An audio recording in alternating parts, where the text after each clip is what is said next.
តើជាស៊ីម៉ងពិតប្រាកដទេដើម្បីបញ្ជាក់ថាស៊ីម៉ងពិតប្រាកដសូមឲ្យបុរស2នាក់ដែលនៅជិតលោកសរឿនត្រូវលើកស៊ីម៉ងតើពិតប្រាកដជា50គីឡូទេសូមអ្នកទាំងពីរជួយលើកស៊ីម៉ងបាទលើកស៊ីម៉ង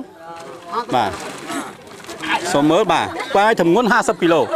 សូម្បីតែអ្នកលើកក៏លាន់មាត់ថាអាចដែរបាទ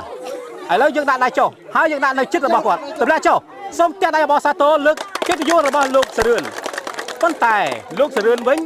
គាត់មិនលើកដៃដូចជាគេទេបានន័យថាគាត់យកធ្មេញទៅខំធ្មេញដែលបំបែកឯកតកម្មរបស់គាត់ចំជាអស្ចារ្យលោកសរឿនចាប់ផ្ដើមយកធ្មេញខំបើស៊ីម៉ងហើយបាទសូមអញ្ជើញសូមសម្លេងផ្ទះដៃរបស់សាទរមួយទៀតអូបាទយើងមើលបាទអូអស្ចារ្យណាស់ផ្ទះដៃកូនអំពើឡើងបាទហើយគាត់ដើរឲ្យយើងមើលថែមទៀតសូមអញ្ជើញមើលបាទជាបន្តទៅលោកសរឿននឹងដាក់ស៊ីម៉ងចុះសិនពិតប្រកបជា50គីឡូក្រាមមែនអស្ចារ្យណាស់បាទបើអញ្ចឹងចាំមើលឯកតកម្មរបស់គាត់ម្ដងទៀតបានន័យថាគាត់លីមួយហើយគាត់ខំនឹងធ្មេញមួយទៀតគួរអស្ចារ្យសូមបង2នាក់ជួយលើកដាក់លើស្មារបស់គាត់បាទសូមអញ្ជើញលើកដាក់លើស្មាមួយបាទខំសិន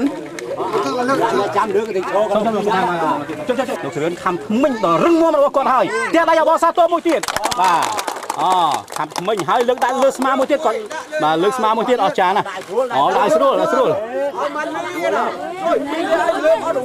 បាទ2នាក់លើកបាល់មួយមិនចង់រួចផងទាំងងំគាត់ខំថ្មិញមួយលីមួយទៀតអូដើរមកផ្ទះដៃរបស់សាទរលោកសរឿនមួយទៀតគាត់ឡើងអស្ចារ្យណាស់បាទដើម្បីជុំអស្ចារ្យទេជាមួយបងអេកកាន់មកខ្ញុំទម្លាក់ចុះអូបាទ